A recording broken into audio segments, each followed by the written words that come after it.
Welcome to another episode of Happy Without Medicine. And in this episode, we're going to be doing things a little different from our usual solo episodes where it's just me talking. And so last week, I was invited by the amazing Jackie Porter, who is a certified financial planner. She's a speaker, and she's also the host of Live at 5. And on this occasion, she invited me to come and speak to her live community about the impact of money and mental health, two of my most favorite topics. And so we talked about many different things. We talked about the ways financial stress can manifest as challenges to both physical and mental health. We talked about some of the biggest sources of financial stress for Canadians these days. We also talked about how emotions like fear can impact your finances. And of course, we spoke about various practical strategies that you can use to manage your money and your mental health. It was a really great conversation, and so I thought that I would come and share it with you. So enjoy the episode. Welcome to Happy Without Medicine, and I'm your host, Dr. Yuandi, a medical doctor, therapist, and a fierce advocate for your happiness. My mission here is simple: to help professional women just like you create a life you're excited to wake up to. It's time to make the happiness you feel on the inside match the success others see on the outside. Let's get started.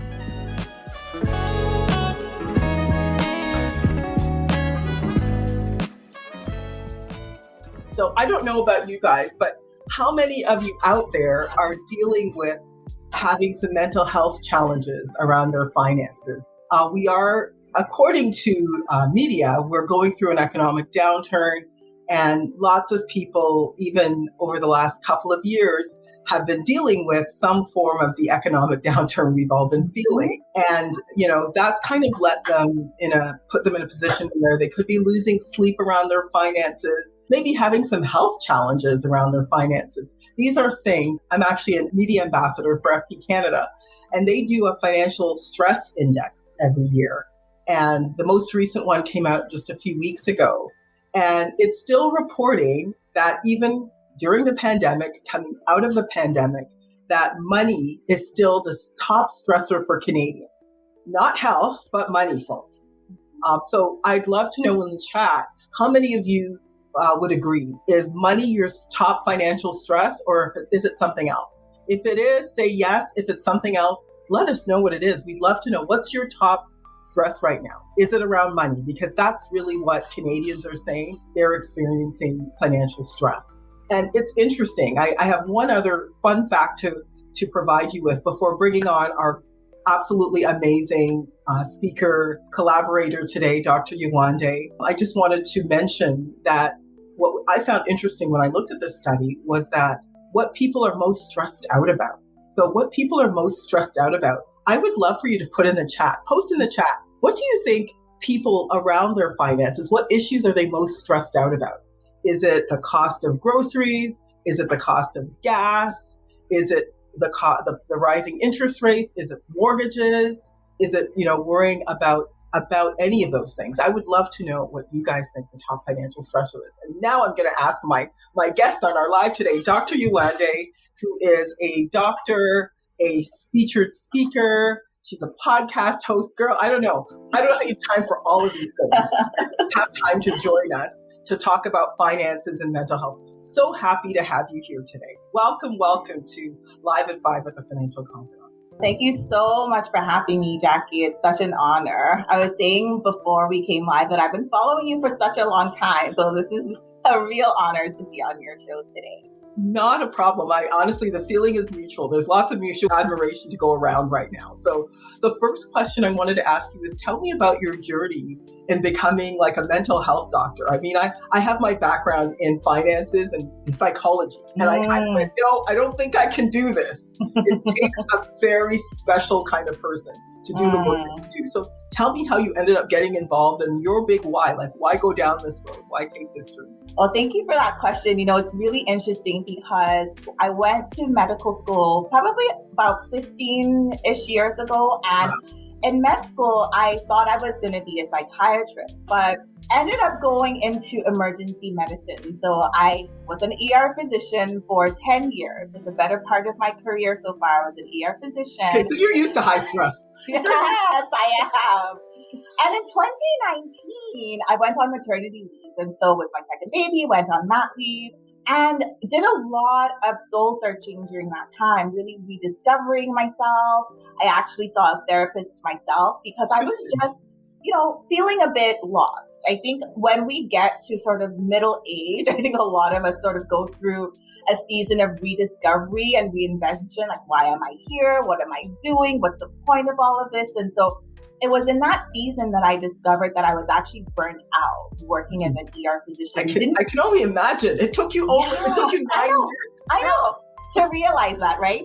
And in the thick of it, I didn't know that I was burnt out, but going through the work with a professional, it was clear that I had been burnt out. And specifically for me, it was because I wasn't able to show up as my full self in the ER. I remember there would be times when I would leave really frustrated and really sad and unhappy, sometimes even in tears, because I felt like I wasn't connecting with my patients. I was seeing patient after patient, resuscitation after resuscitation. I couldn't even tell you the name of one person that I helped in my 10 years. It's really that wow. sad. I'm just shocked to get burnt out sooner. That's a huge, huge journey. It is. And so when I realized that empathy was a big part of who I was, it made a lot of sense because I have friends who've done this for decades, worked in the ER for decades and are fine. They're okay. Yes, they're stressed out, but I actually have friends who love their jobs, right? It takes a special person, right? It does take a special person. I needed to connect with people. I needed to talk to people. I needed to understand people. I needed to get to know them, and not being able to do that for 10 years, it wasn't working for me. And so I went back to work as a GP. A lot of the calls that I was getting was, I'm so stressed out. I'm feeling anxious. I'm fighting with my partner all the time. I'm yelling at my kids. I'm drinking more. I'm sleeping less. And so it was a little confusing to me because I'm like, I am a doctor. Do I prescribe? Like, what do I do? But once I took off my physician hat and just started to talk to them like I would a friend. And use the empathy piece. And right? that empathy, right? It was so fulfilling for me. It was so, because at the end of these conversations, they would say, oh, I feel so much better. I know what to do now. And that lit me up. It lit me up because I could do that all day. And so I decided, you know what, there might be something here. So I then decided to go into training. I did a fellowship in cognitive behavior therapy and set up my work as a therapist. And so that's what I do now. And, it's been sort of a journey, all sorts of things, trying to discover myself and figure out what is it that I want to do. And so, that's really been the journey for me. And it's been exciting, fulfilling, and I'm so thankful for it. Well, I was going to say, where most people might have had, as you said, gone through some anxiety or maybe buried their head in the sand or under their sheets, you decided you'd do a fellowship. Like, honestly, Dr. Landing. I did go through those moments, Jackie. Full transparency. There were lots of tears. There was hair loss. There was all of that too. But I'm thankful to be on the other side of that now. Well, I think everybody had their moments. Let's be honest. I mean, this is, again, one of those full transparency, real talk shows. So I think we can all say that we've been there and, all coming out of the other side of this in some shape or form. Now, tell me a little bit about treating people who have stress when it comes to their finances. Tell me, what is it about financial stress? Is it a special kind of stress you're seeing? Did you see this quite a bit during the pandemic as well?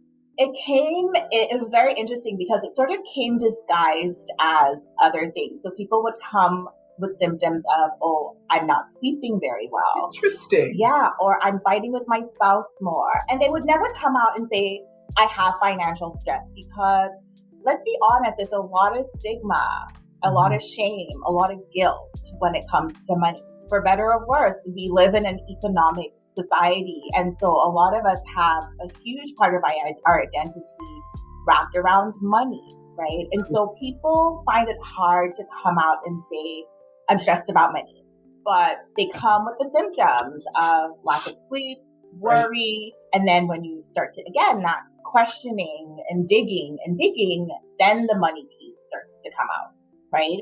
And oftentimes it's anxiety, it's uncertainty. I was finding that there was a big, what does the future have to hold? That unknown seemed to come out a lot more. But I would treat it the same way I would treat anxiety related to job loss or, whatever reason. And it's really dealing with the thoughts that people were having around it and also the practicality of it. So I remember having a client once, she was so anxious about being able to afford a house. And so we actually sat down and she didn't know how much she was earning over the course of the year and what it actually took to put down a down payment and all of those things. And so practically speaking, when we were able to do all that, her anxiety started to come down. So I'm finding that a root of all of it is just not knowing. So what you're telling me is people show up in your office, they're not necessarily identifying what they're dealing with as financial stress. Yep. It's showing up as health symptoms. And that's one of the things that the FP Canada study showed is that people, have high blood pressure, have headaches. Yes. Upset stomach. All of those things. Yeah. Exactly. So it can manifest, your stress can manifest into physical symptoms. Yes. So that's the first thing. And then the second thing you're saying is that level of uncertainty that we're talking about that people can't deal with. And so there's a lot of shame, as you said, identifying that I'm having concerns about my finances, especially for women, that they just feel a lot of shame. They might already have felt behind around their finances, and now they're in, the pandemic and they're dealing with that. And then you're saying it's really the mindset that's keeping them. So those are really crucial things for people dealing with anxiety to understand. And it sounds like helping them uncover the uncertainty was one of the ways you helped them to feel better, to feel less anxious and actually have less mental stress. Yes. I like to give the analogy of, when you're in a dark room, maybe your bedroom, and there's like a shadow on your chair or like on your door, and you start to freak out, like, what is that? Is there someone in my room? You don't know what it is, that uncertainty. As soon as you flip the light switch on and you're like, oh, it's just my bathrobe, or, oh, it's just my jacket, that anxiety starts to come down. And so really just, opening things up and saying, okay, let's look at what the facts are. That can be such a big stress reliever for sure. Oh, absolutely. It's really addressing those little like demons that are hiding in your mind, really confronting them and making sure you put them in their place. They often get way too much credit, don't they? They do. So tell me, what are some of the common financial stresses that people come to you around? So one common is debt. So a lot of people have, whether it's student loans, whether it's credit card debt, whether it's even having had to have borrowed money from family members and that emotional burden. I have patients who are behind on their taxes and, a lot of that. You never want CRA coming for you.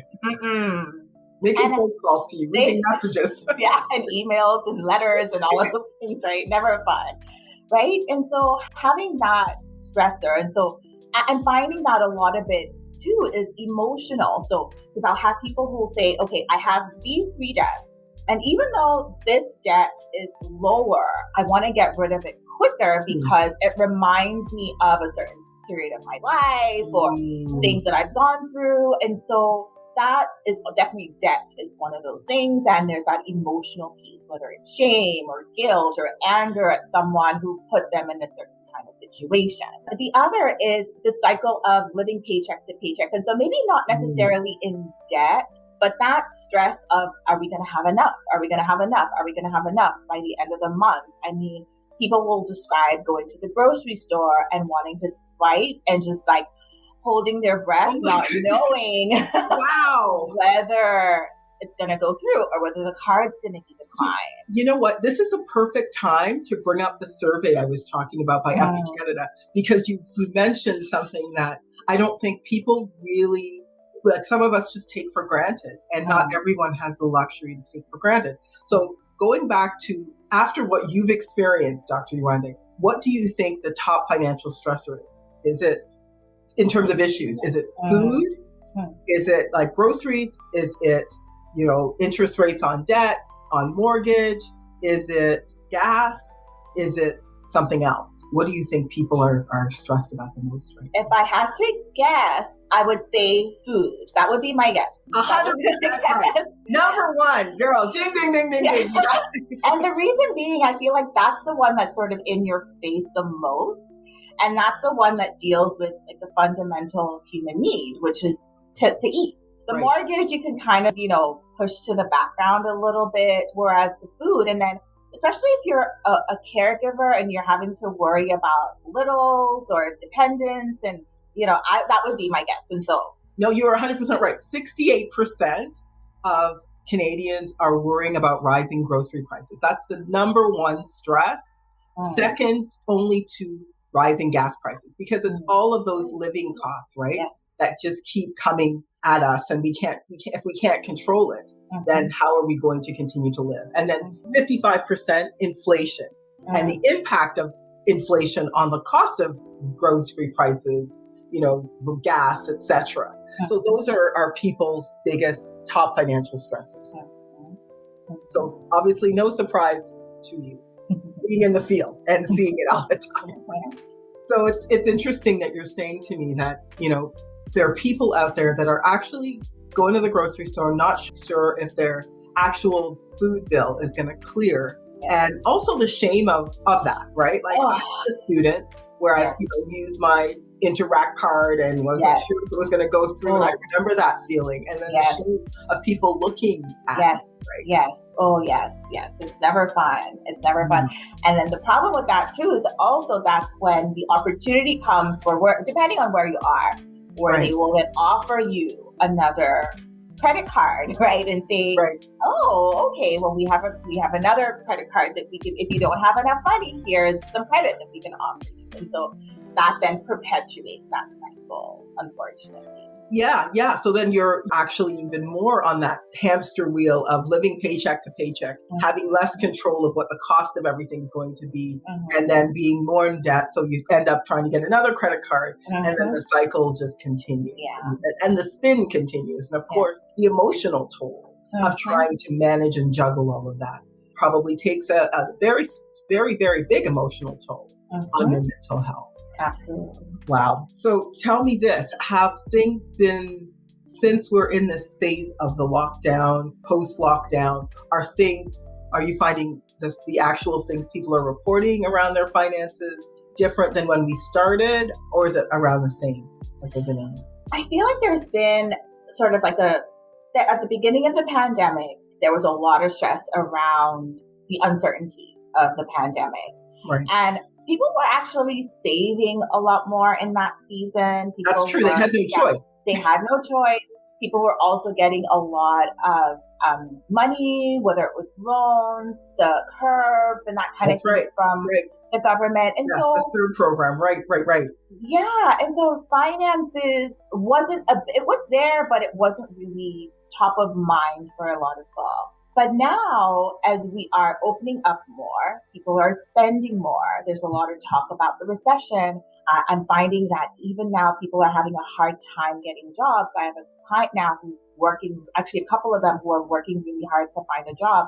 And even though the reports are, yes, there's lots of jobs, where I'm actually starting to hear stories of people getting laid off. And so there's a lot of uncertainty again around that. And what do I do? My investments are going down. That's what does that mean for me? And so, and their home prices are going down. So even if they had a home and they thought, I could just get all this equity in. And qualifying because of all this uncertainty is also changing. Oh, yes. So there's a lot of that, or people banking on investment property. That's right. There's just so much of that. And so I would say, as far as finances go, with the pandemic, we're actually seeing, I'm personally, anecdotally, seeing more conversations and more worry as far as finances go. It was there at the beginning of the pandemic, but I think top of mind was mostly health and safety and all of that. And just not now, knowing, I guess, for sure what was going to happen. Yes, exactly. But now the finance piece is really starting to come to light for a lot of people. Wow. You said a mouthful there. So lots of people are dealing with the financial stress, as you said, of, potentially losing a job, potentially realizing that they may not be able to rely on those places where they thought they could get money because maybe they're cut off from being able to borrow more because interest rates have gone up and maybe they're not as secure in their job. And they might also be thinking, I could take some money out of my RSP or my investments, but that might not be a great option when all areas of the market pretty much are down. Or even their equity in their property is also gone down because of interest rates. So not necessarily a safe place to hide. So more than ever, a time to be talking about finances and putting things out in the open and sort of seeing where you are and putting those little trolls in their place that are hanging in your mind, trying to tell you that things are not well. Better to know how not well they are and have a plan than not. Yes, 100%. So tell me this, how do you think people can overcome some of the stresses? What are some practical tips you're giving to people now to overcome some of these issues? Thank you. I really like that question because it addresses some of the things that we talked about earlier, which is the shame and the guilt associated with it. I think it's Brene Brown who says that the antidote to shame is your voice. So finding a safe space to actually start to talk about these things, because you'll be surprised that even though your neighbor looks great and seems to be doing well, and they look great on Instagram. I know they look great everyone looks great on Instagram, right?